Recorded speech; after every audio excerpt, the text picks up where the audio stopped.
जागे आहात सगळे.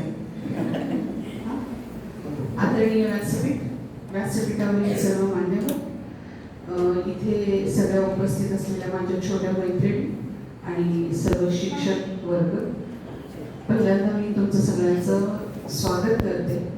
आज rotary club of heritage city Shirol आणि पद्माराजे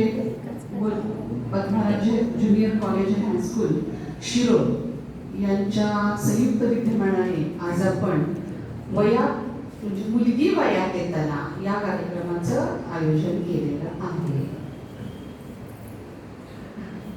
आता की नाही आपण म्हणजे मगापासून आपण खूप ऐकलं, आता आपण ऐकायचं नाही, आता आपण बोलायचं आणि मग आपण चर्चा करायची आणि मग विषय समजून घ्यायचं.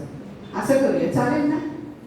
हा, तुम्ही पण बोलायचं, मी एकटी नाही बोलणार, कारण मला याने आज नाश्ताच दिला नाही. मी एकटी काहीच बोलणार, कमीच बोलणार, तुम्हीच बोलायचं. हा, तर आपण असं सुरुवात करूया. मला विचारायचं तुम्हाला, फक्त मुलगीच वयात येते? हा, घरात भाऊ आहे ना तुमच्या?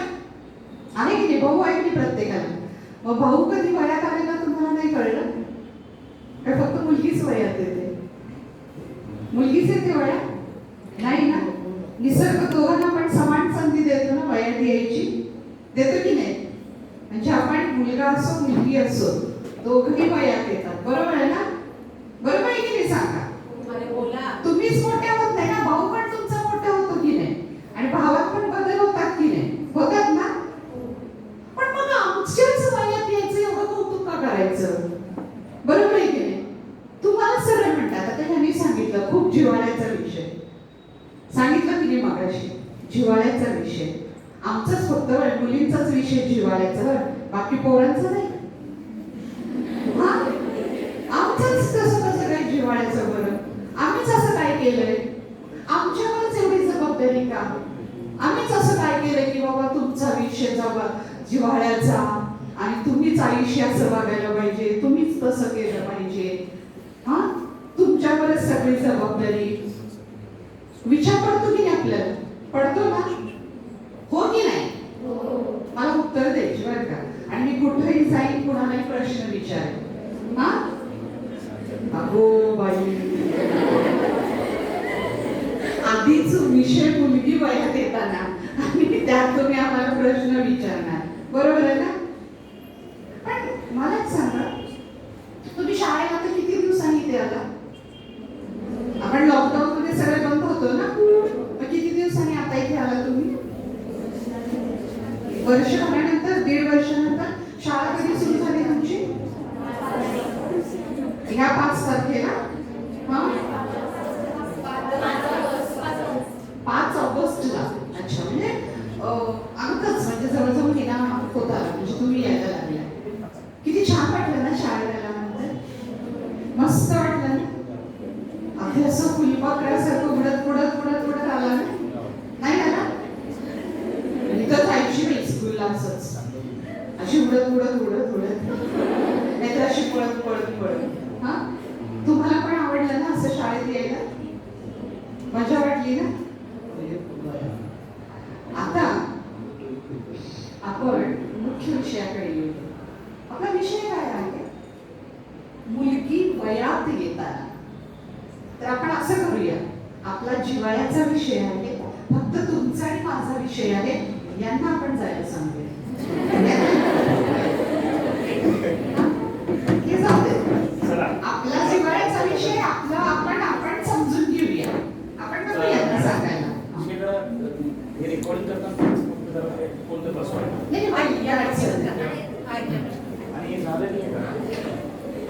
हा झाल्यानंतर जो शिल्पकलेचा जो आपलं बक्षीस वितरण आहे तो पण आपल्याला एक 15-20 मिनिटात घ्यायचा आहे, त्यामुळे तुम्ही निवांत हे करून घ्या.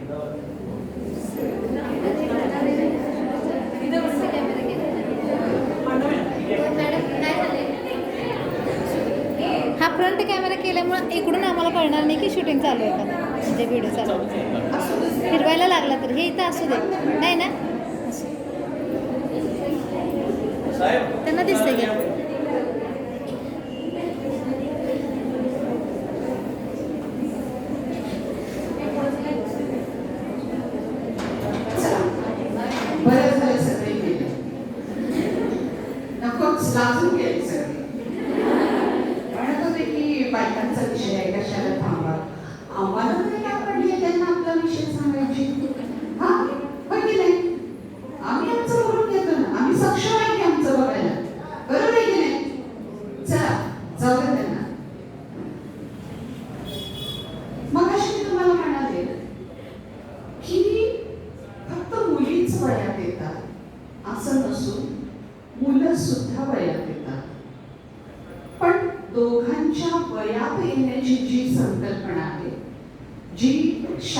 म्हणजे ज्याला आपण वैद्यकीय क्षेत्राप्रमाणे म्हणू की त्याच्यात हार्मोनल्स चेंजेस होतात आणि मुलांच्यामध्ये वेगळी वाढ होते, तुमच्यामध्ये वेगळी वाढ होते आणि मग आपल्याला थोडंसं आपण घाबरतो, आपला कॉन्फिडन्स थोडासा कमी होतो आणि त्या पोरांना वाटतं की आपण खूपच आता मोठे झालोय आणि मग मी काही करायला तयार आहे अशी त्यांची मानसिकता होऊन जाते. आणि आमच्या बिचाऱ्या पोरीला बाई काय हे महिन्याला माझ्या पाठीशी लागते असं करून आहे ना थोड्याशा अशा घाबरत असतात. पण त्यात घाबरायचं, लाजायचं असं काहीच नसतं, बरोबर आहे की हे प्रत्येक पोरीला असं वाटतं की जेव्हा ती आता बघा वयात याचं जे वय आहे ते निसर्गानं खूप लवकर आणलेलं आहे. म्हणजे आज 4थीच्या 5वीच्या पोरी वयात येताना दिसतात. तुमच्या लक्षात आलं असेल की नाही, तुमच्या आसपासच्या असतील किंवा तुम्ही स्वतः असाल, अगदी 4थी 5वीत असताना मुली वयात येतात आणि मग त्या मुलीवर एक असं दडपण येतं, ती घाबरते की हे माझ्याच बाबतीत का झालं, म्हणजे मलाच असं का होतं, मलाच का झालं. तिला कळत नाही, लहान पोर आहे ती, तिला काय कळलं सांगा बरं. ती म्हणते माझ्याच बाबतीत का झालं, मलाच का झालं. पण हे तिलाच झालेलं नसतं, तर जी स्त्री अनादी कालापासून अगदी आपले देवी सुद्धा होत्या त्यातनं सुटलेल्या नाहीये. हे सुरुवात सुरू झालेलं आहे आणि हे वयात येणं, तुमचे पिरियड सुरू होणं म्हणजे बघा एक सुरवंट असतो, छोटाशी कळी असते आणि नंतर त्याचं हळूहळू फुलात रूपांतर होतं. म्हणजे तुम्ही आता छोट्याशा कळ्या आहात, सुरवंट आहे, हळी आहे आणि तुमचं छान असं फुलात रूपांतर होणार आहे. म्हणजे तुम्ही तुमचं स्त्रीमध्ये पदार्पण होणार आहे. हा बदल आहे, हा निसर्गानं दिलेला बदल आहे, तुम्ही बी केलेला बदल नाहीये. हा बदल प्रत्येकीच्या आयुष्यात येणार आहे, प्रत्येकीला या गोष्टीतनं जावंच लागणार आहे.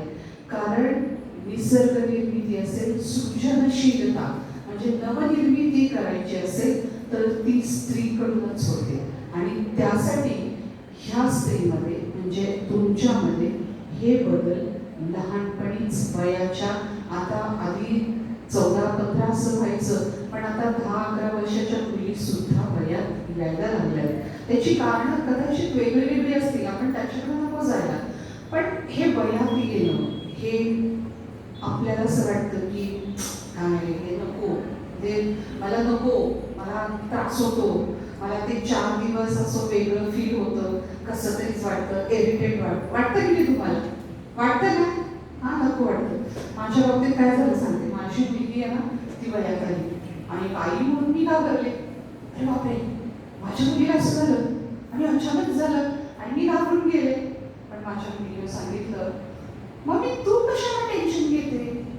म्हटलं बघ साहजिकच आहे, आई आली म्हटल्यानंतर मला जरासं टेन्शन येणार ना, मला काळजी वाटणार.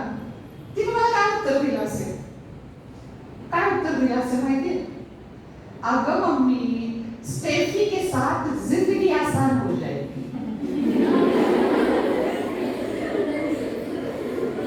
म्हणजे माझं कामच संपलं.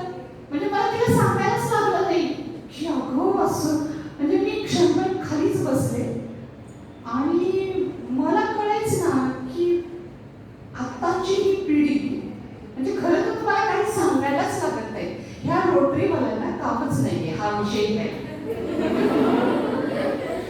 आपल्याला सगळं माहिती असतं, सगळं माहिती असतं, पण एका मुलीचंच वयात आली. अरे काय वयात आली, निसर्ग येतो, मी वयात येणार, मी वाढणार, मी फुलणार, मी बहरणार, बरोबर आहे की नाही?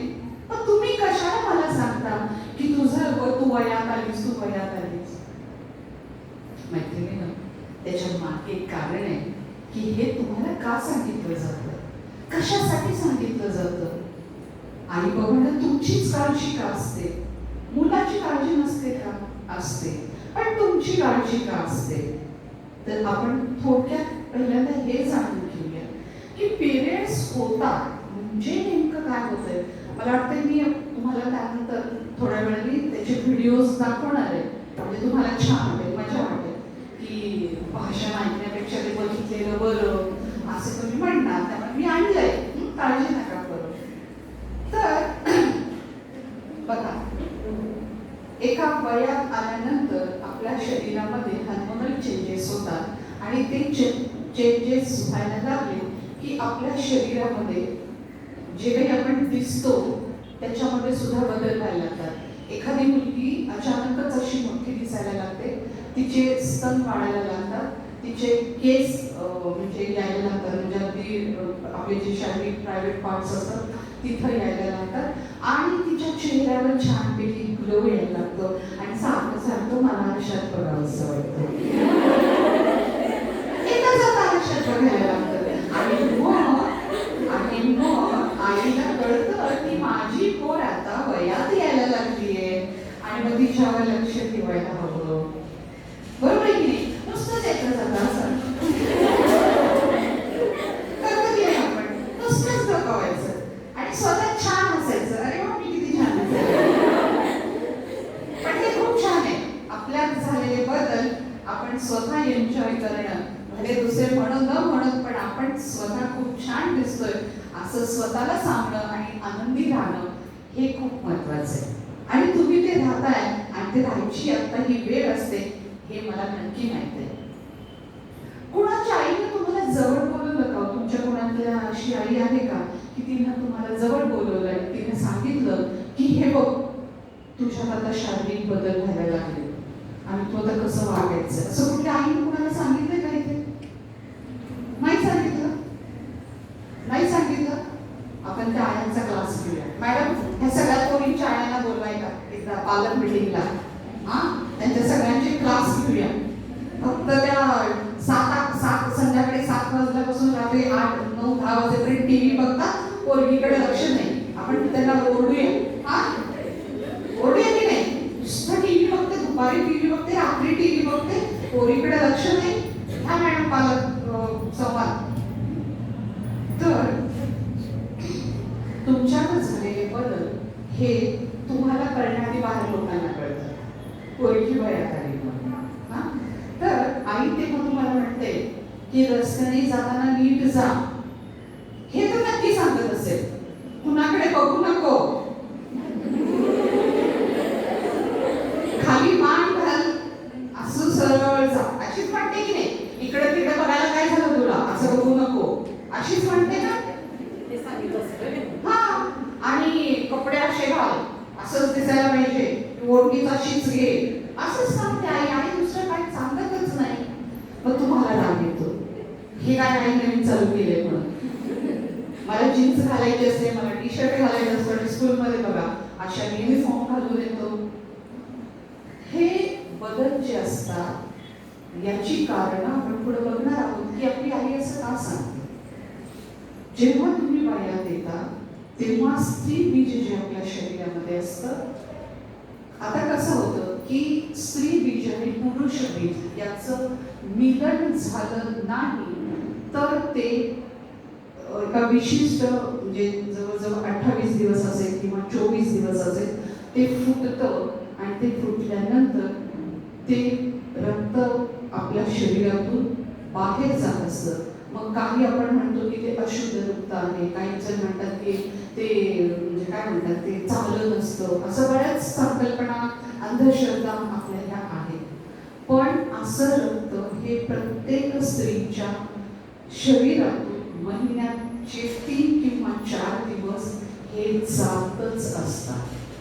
हा जो पिरियड आहे हा प्रत्येकीला सहन करावाच लागतो. तुम्हाला त्यातून सुटका नाही. स्त्रीत्व जर निभावायचं असेल, तुमचं स्त्रीपण लग्नानंतर टिकवून ठेवायचं असेल तर योग्य वेळी वयात येणं आणि तुमच्या पिरियड्स होणं हे फार गरजेचं आहे. वयात लवकर आलं तरी आईला काळजी, नाही आलं तरी काळजी. कट्टावर बसली, अगं बाई माझी पोरगी एवढ्या वयाची झाली आणि अजून तिला पाळी चालली नाही, असं बायकांना बोलतात. लवकर आली, अगं बाई लवकर आली माझ्या पोरीला, हेही बोलतात. पण त्यामागची कारणं काय आहे, आताचं वातावरण काय आहे, आताचं खाणं पिणं कसं आहे, याचा बराचसाच भाग किंवा अनुवंशिकता, आईची जर अशा पद्धतीनं तिच्यात बदल झाले असतील तर ते तुमच्यात तसे बदल होतात. एक लक्षात घ्या, हा पिरियड आपण कुणीही नाकारू शकत नाही. त्यामुळे ते वाईट आहे, ते चांगलं नाही असं म्हणायचं नाही. त्याचा आनंदाने स्वीकार करायचा आणि त्या पिरियड्स मध्ये सुद्धा तुम्ही छान आनंदाने जगू शकता. आता सगळ्यात महत्त्वाचं आपण त्या व्हिडिओमध्ये बघणार आहोत की कशा पद्धतीनं तुमचे शारीरिक बदल होतात, काय काय बदल अपेक्षित आहे. पण त्याहीपेक्षा मी थोडक्यात तुम्हाला सांगते की जे आपण त्या पिरियडच्या काळामध्ये जे पॅड वापरणार असतो किंवा कापड वापरतात, काही जण कॉटनचा कापड वापरतात, काही जण सॅनिटरी नॅपकिन जे आता बाजारामध्ये खूप मोठ्या प्रमाणामध्ये अवेलेबल आहेत ते वापरत असतात. पण मला असं वाटतं की तुम्ही जे सॅनिटरी नॅपकिन वापरता ते दिवसामध्ये कितीदा बदलता? कोण सांगेल मला? एकदा, दोनदा, कितीदा? बोला. हा? कितीदा? हा? 4 तासांनी. ओके. आणि 4 तासांनी तुम्ही बदलल्यानंतर ते काय करतात? त्याचं नंतर कुठे रस्त्यात टाकून देतात? मग टॉयलेटमध्ये टाकून देतात, गटारीत टाकून देतात, टॉयलेटमध्ये फ्लश करतात. म्हणजे तुम्ही खूप चांगल्या मुली आहे. हे काही करायचं नसतं. बघा, आपल्याकडे आपण खेडेगावात राहणाऱ्या मुली आहोत आणि आपल्याकडे सुदैवानं आपल्या बऱ्याच सगळ्यांना अंगण असतं. शक्य झालं तर ते जाळून टाका. लक्षात घ्या, शक्य झालं तर पॅड जाळून टाकायचे. आता तुम्हाला कदाचित माहिती नसेल किंवा माहिती असेल की त्याचा आता खत म्हणून सुद्धा वापर केला जातो. खतासाठी अतिशय योग्य असं ते म्हणजे त्याचा ते वेगळ्या पद्धतीने त्याची साठवणूक केली जाते. जमिनीखाली गाडून त्याच्या योग्य पद्धतीनं त्याचं खत निर्मिती सुद्धा आता केली जाते. कदाचित ते तुम्हाला माहित आहे की मला माहिती नाही, पण हे खूप चांगलं खत आहे. त्यामुळं तुमच्या एक लक्षात आलं असेल, सॅनिटरी नॅपकिन रस्त्यात टाकायचं नाही, टॉयलेटमध्ये टाकायचं नाही, गटारीत टाकायचं नाही. कारण आपल्या गाई म्हशी रस्त्याने जात असतात. इमॅजिन करा जर त्यांनी चुकून खाल्लं तर त्याचे काय परिणाम होऊ शकतात. हे सांगायचं कारण असं की आम्ही बऱ्याच ठिकाणी अशा गोष्टी बघितलेल्या आहेत. आता जे कापड वापरतात त्यांनी किती वेळाने कापड बदलायचं असतं? दिवसभर तुम्ही शाळेला येतात, कधी कधी असं होतं की नाईलाज असतो, घरची परिस्थिती नसते. कारण मी अशा खूप मुली बघितलेल्या आहेत की घरची परिस्थिती नसते, त्यामुळे आजी कॉटनचा कापड वापरतात. ते चुकीचं नाही, अगदी योग्य आहे, काही अडचण नाही. फक्त ते कापड दर 4 तासांनी तुम्ही ते बदललं पाहिजे आणि फक्त ते 2 महिने तुम्ही कापड वापरू शकता. आणि आपल्याकडे पद्धत आहे बघा, कदाचित आता टीचर्स आहेत त्यांच्या लक्षात असतील की अशी काही पिरियड झाले की दाराच्या भिंती आड ह्यांचे कापड वाळवण्याची जागा ठरलेली असायची. आजही खेडेगावात अशीच पद्धत आहे की बाथरूमच्या मागं किंवा अंधाऱ्या ठिकाणी हे कापड आपण वाळत टाकतो. अंधाऱ्या ठिकाणी इतरत्र कुठेही वाळत घालायचे नाही. आपल्याकडे कुठलीही जी सूर्याची जी किरण येतात त्याला काय म्हणतात? कुठली किरण? कुठले रेस आहेत ते? Ultra race. अल्ट्रा रेस मध्ये अतिसूक्ष्म असे किडे सुद्धा मारण्याची ताकद असते आणि त्यामुळे ते उन्हातच वाळवायचे असतात. हे आपल्याला माहित नसतं. आजी म्हणते आपण नको, बाहेर नको, अडचणच्या ठिकाणी वाळत घाल. नाही, हे उजेडातच अगदी कडक उन्हात ते वाळवले पाहिजेत आणि ते डेटॉल मध्ये भिजवून वाळवायचे असतात, म्हणजे धुवायचे असतात. आणि सगळ्यात महत्त्वाचं, गरम पाण्याने कापड धुवायचं नाही, थंड पाण्यानेच धुवायचं. कारण गरम पाण्याने धुतलं की ते रक्त निघत नाही. थंड पाण्यानेच तुम्ही ते धुवून घ्यायचं असतं. आलं लक्षात? म्हणजे 2 गोष्टी आपण की ह्या सगळ्या छोट्या छोट्या गोष्टी आहेत. वयात येताना अजून काय करायला लागतं, एवढ्या गोष्टी आपल्याला माहित पाहिजे. तुम्हाला बाकीचं काय गरज आहे? तुम्ही येता जाता आरशात बघताच की माझ्यात काय बदल झाले. हा, त्यामुळे बघताना आरशात काय बघत कोणी बघता. हा, मग अशी मी तुम्हाला असं म्हणाले होते की तुमची आई कदाचित म्हणते की रस्त्याने जाताना नीट जा, वयात आलीस. हा शब्द तुम्ही मला ऐकला असेल ना बऱ्याचदा. ऐकलंय की ग? ऐकलंय ना? ऐकलंय ना? मला कोणी सांगेल का लास्ट पण खेळायला येते तिथं. कुणाची आई सांगितलं? तुझी आई म्हणाली तसं की रस्त्याने जाताना नीट जा, तू वयात आलीस म्हणून म्हणाली का ग? हे नाही म्हणाली. म्हणाली ना इकडे. तुला असं का वाटतं ग की आई असं का म्हणाली असेल मला की तू आता रस्त्यात चालली असतं नीट जा म्हणून? का म्हणाली असेल? माहित नाही.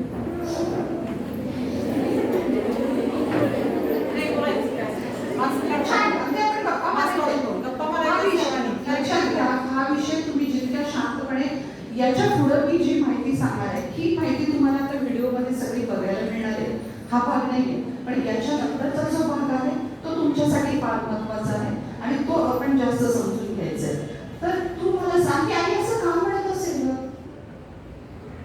काय कारण आहे आईला असं म्हणायचं? ए तू रस्त्यावर जाताना ना नीट जायचं, अगदी शांतपणे व्यवस्थित, कोणाच्या भानगडीत पडायचं नाही, कुठल्या पोराकडे बघायचं नाही. आई सांगतेच, तुलाच कळणार नसेल, तूच बघत गेली असशील, हे आई म्हणते. असं का म्हणत असेल तर? काय म्हणत असेल? तुला जे वाटतं ते उत्तर दे. तिला काळजी वाटत असेल तुझी? अच्छा, म्हणजे एक असेल बघा, हा आईला काळजी वाटते. आईचं काळजी वाटणं चुकीचं आहे? बरोबर आहे ना, आईला काळजी वाटलीच पाहिजे.